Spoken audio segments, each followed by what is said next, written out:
इन दोस्तों, उम्मीद करता हूँ आप लोग अच्छे होंगे। तो आज हम बाइलेनोग्लॉसेस को डिस्कस करेंगे। इसके पहले मैं आप लोग को बता दूं, अगर चैनल पे आप पहली बार विजिट कर रहे हैं तो हमारे चैनल को सब्सक्राइब करें, बेल आइकन को प्रेस कर लें ताकि मैं जो भी वीडियो अपलोड करूं उसका नोटिफिकेशन आप तक सबसे पहले पहुंचे। और अपने फ्रेंड्स को भी ये वीडियो शेयर करें ताकि उनको भी इस वीडियो का लाभ मिल सके।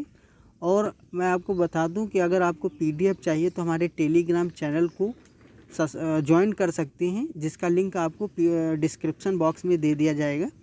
और फाइलम कोऑर्डिनेटा हमने इसकी फ़र्स्ट वीडियो अपलोड कर दी है, जिसका लिंक आपको डिस्क्रिप्शन बॉक्स में दे दिया जाएगा। अगर आपने वो वीडियो नहीं देखी है तो आप उस वीडियो को पहले देखें तब इसको देखें ताकि आपको अच्छे से समझ में आ सके। तो आइए हम डिस्कस करते हैं बाइलेनोग्लॉसेस क्या है।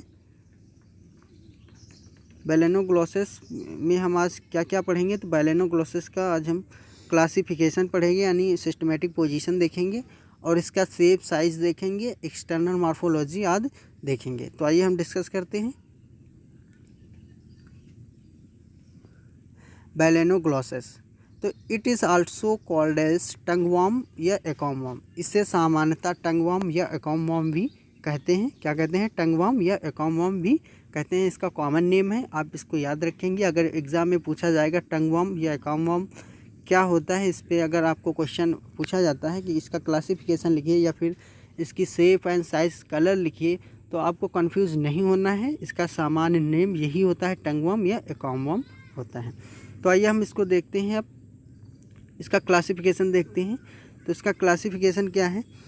फाइलम कोऑर्डिनेटा से बिलोंग करता है। कौन सा फाइलम से? फाइलम कोऑर्डिनेटा। ग्रुप प्रोटोकोऑर्डिनेटा। सब फाइलम हेमीकोऑर्डिनेटा से बिलोंग करता है। क्लास एंटीरोपोनिस्टा से, एंटीरोपोनिस्टा। और फैमिली क्या है इसकी? ट्राइकोकॉर्डी है। क्या है? ट्राइकोकॉर्डी है। जीनस इसका क्या है? बाइलेनोग्लॉसेस है। बाइलेनोग्लॉसेस देखिए एक जीनस है और फैमिली ये जो है लिखनी चाहिए। फैमिली स्मॉल लेटर से स्टार्ट होती है और जीनस कैपिटल लेटर से स्टार्ट होता है। तो बाइलेनोग्लॉसेस और फैमिली, ये जो जीनस और फैमिली होते हैं, इनको अंडरलाइन करना ज़रूरी है। अगर हैंड रिटन होता है तो इसको अंडरलाइन करेंगे, अगर टाइपिंग करते हैं तो इसको इटैलिक लेटर में लिखेंगे, लेकिन मैंने यहाँ पे नहीं लिखा, आप लोग को लिखना है। इस तरीके से ये बातें आप लोग को ध्यान रखनी है। तो आइए हम आगे देखते हैं। ये कुछ थ्योरी लिखी गई है, इससे आपका ऑब्जेक्टिव क्वेश्चन यहाँ से फंस सकता है। तो देखिए क्या थ्योरी है।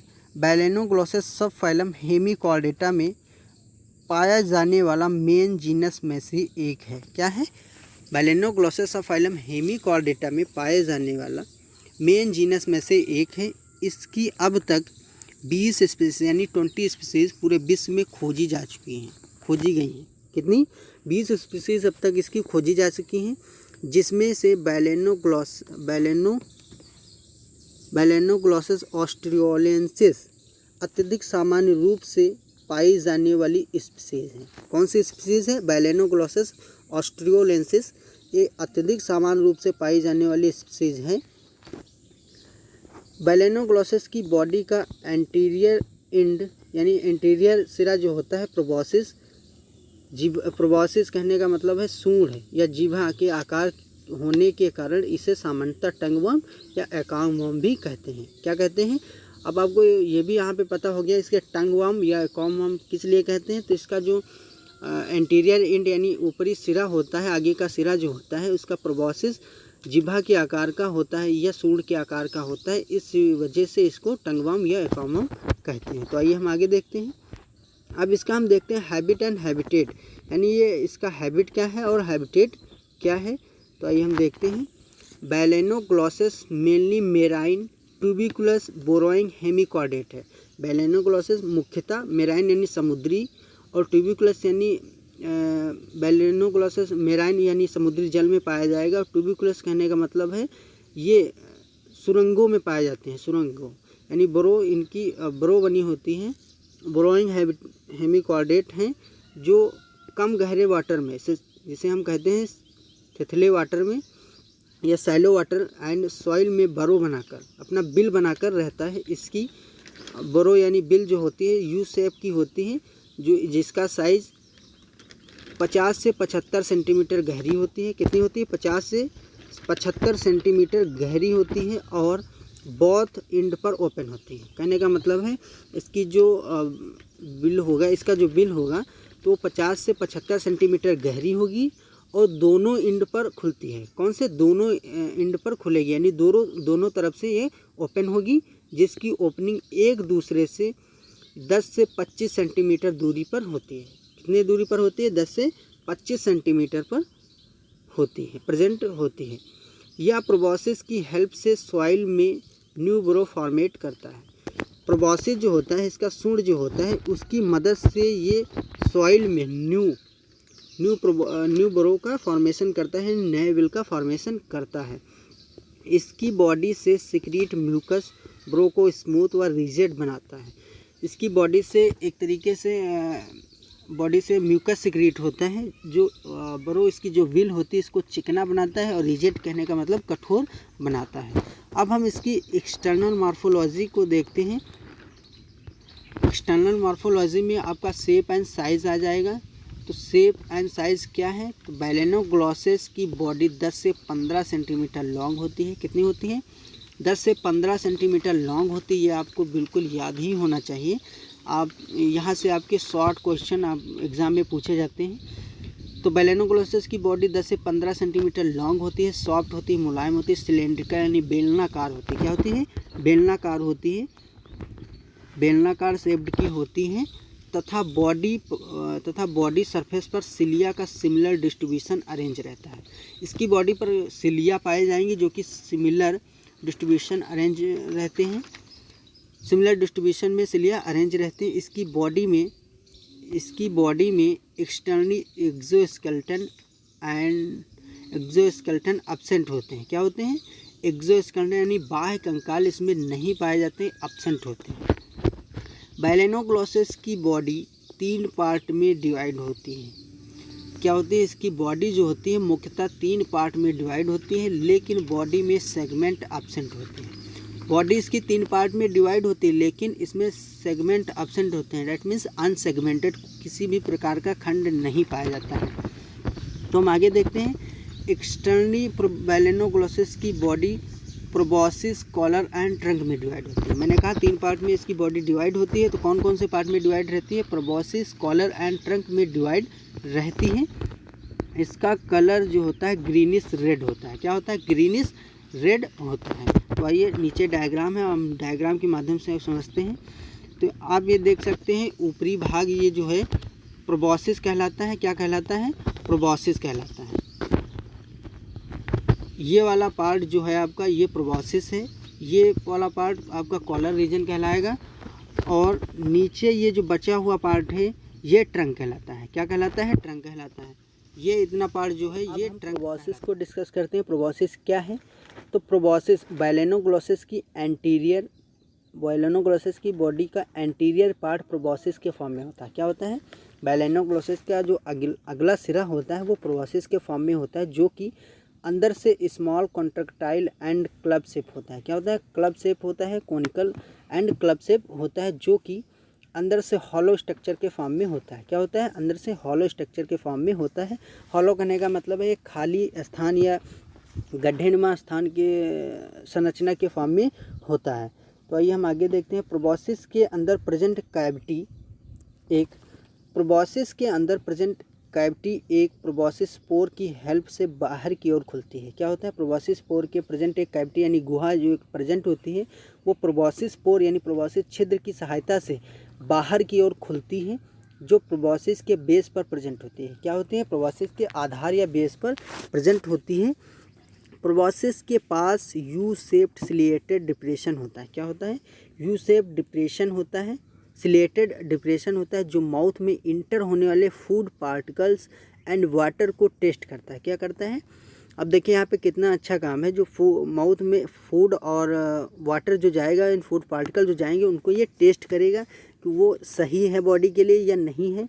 तो उसको ये टेस्ट करेगा। अगर वो चीज़ सही है, बॉडी के लिए हानिकारक किसी प्रकार से हार्मफुल नहीं है, तो बॉडी में एंटर करने देगा, अन्यथा वो बॉडी के बाहर ही उसको निकाल देगा, एंट्री नहीं देगा। तो आइए हम देखते हैं आगे।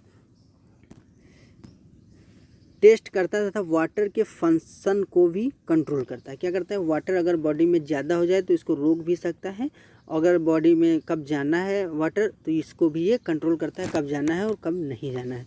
तो अब हम कॉलर रीजन को समझते हैं।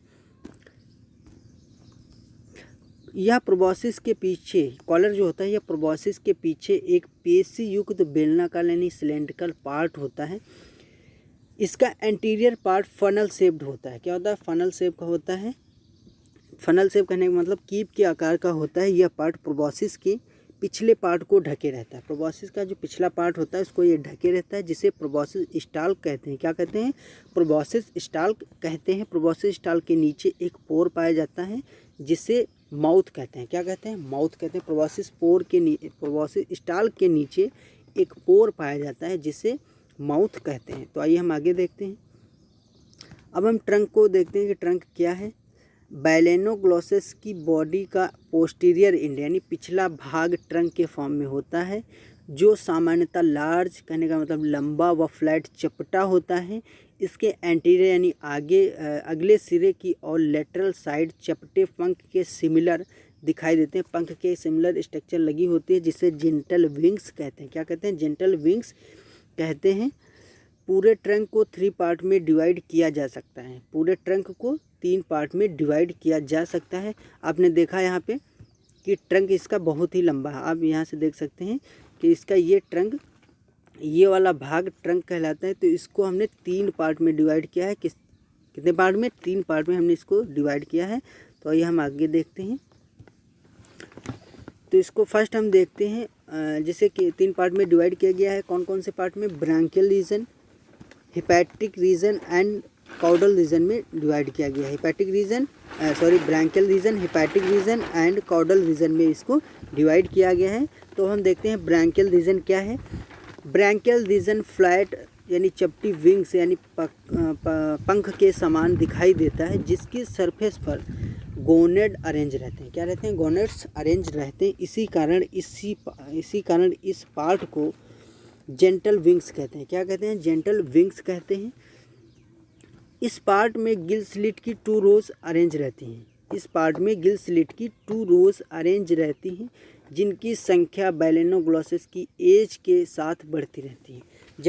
जेंटल विंग्स यहाँ पे 2 रोज में अरेंज रहेंगी, यानी दो पार्ट में इसकी जेंटल विंग्स अरेंज रहती हैं, जिसकी संख्या जो होती है जेंटल विंग्स की वो इसकी बैलेनोग्लोसस की एज के साथ साथ बढ़ती रहती हैं। तो अब हम हेपेटिक रीजन देखते हैं। हेपेटिक रीजन क्या है? ट्रंक का मिडिल पार्ट हेपेटिक रीजन कहलाता है। ट्रंक का जो मिडिल पार्ट होता है वो हेपेटिक रीजन कहलाता है, जिसकी सरफेस पर ओवल राउंडेड एक्सटर्नल ग्रोथ पाई जाती है। ओवल यानी अंडाकार, राउंडेड कहने का मतलब गोलाकार एक्सटर्नल ग्रोथ पाई अरेंज रहती हैं, जिसके अंदर हेपेटिक सीका पाए जाते हैं। क्या पाए जाते हैं? हेपेटिक सीका पाए जाते हैं। तो अब हम कॉडल रीजन को देखते हैं। कॉडल रीजन क्या है? ट्रंक का पोस्टीरियर पार्ट कॉडल रीजन कहलाता है। ट्रंक का जो पोस्टीरियर यानी पिछला भाग जो होता है वो कॉडल रीजन कहलाता है, जो कि सिमिलर डायमीटर का होता है। क्या होता है? सिमिलर डायमीटर का होता है, जो एक टेल के फॉर्म में अरेंज रहता है। टेल कहने का मतलब एक पूंछ के रूप में अरेंज रहता है, जिसके एंड पर एनस ओपनिंग पाई जाती है। क्या होता है? एनस ओपनिंग पाई जाती है। बैलेनोग्लोसस की पूरी बॉडी एक्सटर्नल फॉर्म में म्यूसिलेज व सेंड पार्टिकल के द्वारा बनी बरों के अंदर रहती है। अब देखिए, बैलेनोग्लोसस की जो पूरी बॉडी होती है वो म्यूसिलेज व सेंड पार्टिकल के द्वारा जो बिल बनी होती है उसके अंदर रहती है। इसी कारण इसे ट्यूबिकुलस एनिमल भी कहते हैं। क्या कहते हैं? ट्यूबिकुलस एनिमल भी कहते हैं।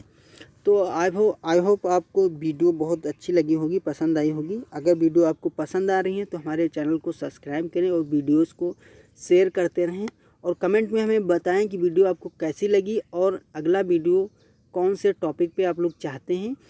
तो आज के वीडियो में इतना ही। हम मिलते हैं न्यू वीडियो के साथ, एक नए टॉपिक के साथ मिलेंगे न्यू वीडियो में। तब तक के लिए जय हिंद, वंदे मातरम।